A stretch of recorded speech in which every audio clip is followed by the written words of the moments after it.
අද අපිත් එක්ක මෙතන එකතු වෙලා ඉන්නවා හරි විශේෂ පුද්ගලයෙක්. අපි ඉන්නේ අභින 2025 දිගහැරුමත් එක්කනේ. අපිත් එක්ක එකතු වෙලා ඉන්නවා අභින පළවෙනි දිගහැරුමේ කොටස්කරුවෙක්. ඒ තමයි ජනිත රූපසේන සහෝදරයා. එච්චර වැදගත් පුද්ගලයෙක් ඇවිල්ලා ඉද්දී වචන ස්වල්පයක් අහන්නත යන්නේ හරි අඩිපාඩුවන්නේ. ඉතින් වේදිකාව ඔබටයි. හරි නේද? හරි. වේදිකාව ඔබටයි. ජනිත රූපසේන කියන්නේද? සිරිල් අයියා කියන්නේද? එහෙනම් සිරිල් අයියා මෙන්න ඔබටයි අවස්ථාව. වචන ස්වල්පයක් කතා කරන්න.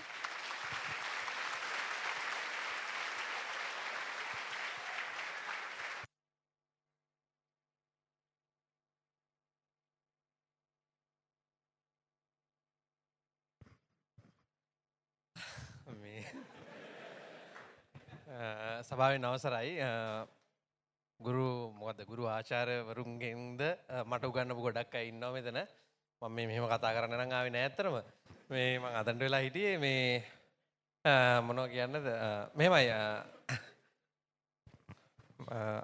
අබින ගැන මම කියන්නම් අබින කියන්නේ මේ පොඩ්ඩක් කියන ගොඩාක් වෙලා ගන්න විනාඩි 3යි ගන්න අබින කියන්නේ මම විශ්වවිද්‍යාලේ ඉන්නකොට මට ආසාවක් තිබුණා අපේ ඩිපාර්ට්මන්ට් එකේ කියන්නේ අපේ ඩිපාර්ට්මන්ට් එකේ තිබුණේ නැහැ ලොකු දේවල්. පැදුරක් තිබුණා. පැදුරක් අපි කරා. නමුත් අර මේ මට ආසාවක් තිබුණා අපේ බෑච් ඔක්කොම එකතු වෙලා නංගිල මල්ලා ඔක්කොම එකතු වෙලා වැඩක් කරන්න. ඉතින් මේ ඒකට වෙලාවක් වුණේ නැහැ. මොකද අපිට ඒ කාලේ chat GPT තිබුණේ නැහැ. මේ අපිට ඔන්ලයින් බල්ල කරන්න තිබුණේ. ඒ දවස්වල අර පේජරිසම් සෑහෙන්න බලගතු ටූල් තිබුණා. ඉතින් අපි අසයින්මන්ට් අරම මේවා ඔක්කොම අමාරුවෙන් කරගත්තේ. මේ ප්‍රීමියම් වර්ෂන් අර මේ මොනවත් තිබුණේ නැහැ Wi-Fi එකක් යන්තම් තිබුණා හොස්ටල් එකට වෙලා කුප්පියක් දාගෙන කොට දාගත්තේ. ඉතින් මේ මට අත්‍තරම අවස්ථාවක් හම්බුනේ නැහැ. හැබැයි මම කැම්පස් එකේ ෆයිනල් එක්සෑම් එක කරාට පස්සේ ජොබ් එකට යන්න මට සතියක් තිබුණා. මම ඒ සතිය තීරණය කරා මම මෙහෙම ෂෝ එකක් කරනවා කියලා ජොබ් එක මේ සිලෙක්ට් වෙච්ච ආයතනයට ගිහුවා මම සතියක් පහුවෙලා එන්නේ කියලා. අපේ බැච් එකේ හැමෝම ගියා. මම අනිත් පල්ලෙහා බැච් වල සෙට් එකත් එක්ක අබින ප්ලෑන් කරා. සෑහෙන කට්ටක් කෑවා සතියක් මම හිතන දවස් 10ක් මම නැවතිලා කැම්පස් එකේම හොස්ටල් එකේ නැවතිලා හොස්ටල් එකේ කට්ටිය බඩුවස් කරන් ගියා මම විතරක් වෝර්ඩන්ගෙන් අවසරයක් අරගෙන නැවතිලා මේ අබින ප්ලෑන් කරා ඇත්තටම අපි අබින කරේ මම කියන්නම් මම අලුත්ම බැච් එකක් ආවා මම අවුට් වෙනකොට මොකද අපි අවුට් වෙනකොට අලුත්ම බැච් එකක් ටොනික් ආවා විතරයි ඒ හැම කෙනාගේම රුපියල් 100ක් එකතු කරලා තමයි අබින කරේ ඒ බැච් එකේ අනිත් බැච් වල උන් දෙන්නේ නැහනේ මම දන්නවනේ සෙකන්ඩ් ඉයර් තර්ඩ් ඉයර් ගියාම දෙන්නේ නැහැ මේ ෆස්ට් ඉයර් එක ආපු ගමන් ෆස්ට් ඉයර් එකේ ඇවිල්ලා මම හිතන්නේ පළවෙනි ලෙක්චර් එකද කොහෙද මම ගිහිල්ලා කතා කරලා මෙහෙමයි මාර වැඩක් තියෙනවා අබින රුපියල් 100 ගාන දුන්නාට පාඩු නැහැ. එහෙම කියලා රවට්ටලා තමයි මේ අබින කරේ. ඉතින් රුපියල් 20000ක් දුවද එකතු වුණා. ඒ 20000න් තමයි කරේ. එතකොට මේ ලයිට් හතරෙන් මං හිතන්නේ කරේ. මෙතනින් ඉස්සරහ ලයිට් දෙකක් දැම්මා. ඔයාලට කියන්න අබින අපි පළවෙනි එක කරද්දි කරන්ට් ගියා දෙපාරක්. කරන්ට් ගියාම ෂෝ එක නවත්තලා ආයි කරා. එහෙම කට්ටක් කාලා කරපු ෂෝ එකක්.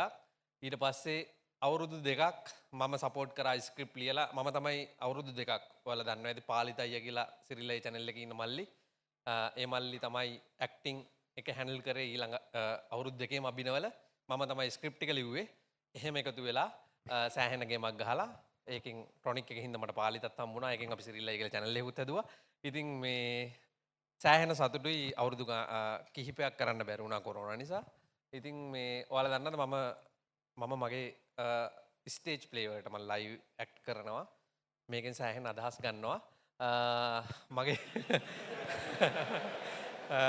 මගේ ඇත්තටම මම කියන්නම් එකක් මම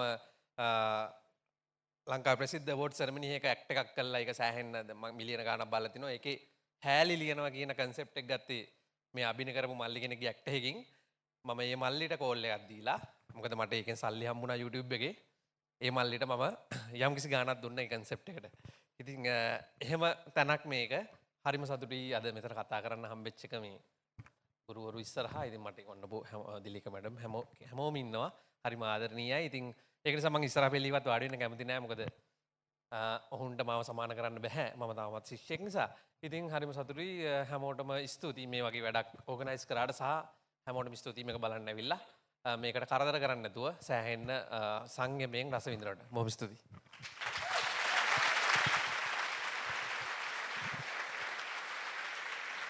ස්තුතියි සිරිල් අයියා.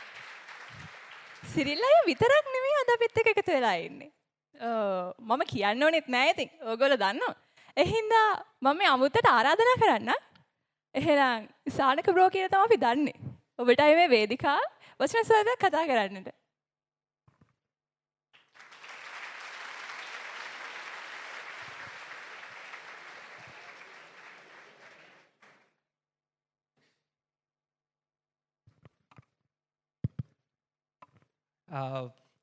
ඉතින් මම සහනක මම මොරටුව කැම්පස් එකේ නෙමෙයි මම පේරාදෙණිය ඉන්ජිනියරින් ෆැකල්ටියේ. ඉතින් සිරිල් අයියා කිව්වා වගේ මට අභින ගැන එහෙම ලොකුවට කියන්න දේවල් නැහැ. මොකද අර සිරිල් අයියා කිව්වත් වගේ මේ අර ලබන සතියේ ජොබ් ඔපචුනිටි තියාගෙන මේ සතියේ මං අභින කරන්න හිටියේ නැහැ. ඒ වගේම මෙහෙම ලයිට් හතරක් තිබුණේ නැහැ ඒ කාලේ. එතකොට දැන් අද මම ඇත්තට පළවෙනි ෂීට් එක තමයි වාඩි වෙන්න ආවේ. මම දැනන් හිටියේ නැහැ ලෙක්චර්ස්ලා ඉන්නේ කියලා සිරිල් අයියා කිව්ව හින්දා මම පස්සෙන් වාඩි වුණේ. මේ එහෙම දේවල් ටිකක් තමයි උනේ. හරි නෑ ඒ ජෝක් ඇති. කොහොම හරි කැම්පස් එකේ ඉන්න කාලේ අපි මම හිටියේ 2015 2020 ඉන්ජිනියරින් ෆැකල්ටි එකේ. අපි දැනගෙන හිටියේ මෙහෙම අභින කියලා එකක් තියෙනවා කියලා මොරටුවේ ලොකුවට එහෙම දැනගෙන හිටියට මේක ඇත්තට මෙච්චර ආතල් කියලා දැනගෙන හිටියේ නෑ. මං හිතන්නේ හිටපු කවුරුවත් දැනගෙන ඉන්නේ නැති කියලා එහෙම එකක්. කොහොම හරි මේ ඒ කාලේ ඉඳන් අපි දන්නවා මොරටුවේ අපි දන්නවා ඒ කියන්නේ ඩයල්ස් ඉන්නවා කියලා. ENTC හැම ඩිපාර්ට්මන්ට් එකේම ඉන්නවා කියලා දන්නවා. හැබැයි මෙච්චර ක්‍රියේටිවිටි මෙච්චර ක්‍රියේටිව් කොල්ලෝ කෙල්ලෝ ඉන්නවා කියලා ඇත්තටම හිතුවේ නෑ. ඒක අර ෆස්ට් ටයිම් එක්ස්පීරියන්ස් කරන්න ලැබිච්ච එක ගැන සතුටුයි.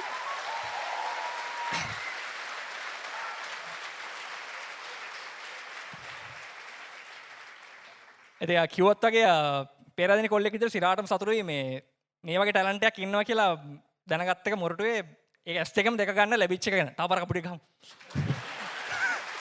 Thank you. ඇත්තට පැය 3ක් ගිහිල්ලා තිනවා මේ ගෙදර වයිෆ් ප්‍රෙග්නන්ට් මම පැයකමාරෙන් එනවා කියලා ඒකත් අමතක වුණා. හරි thank you. මොහොතක්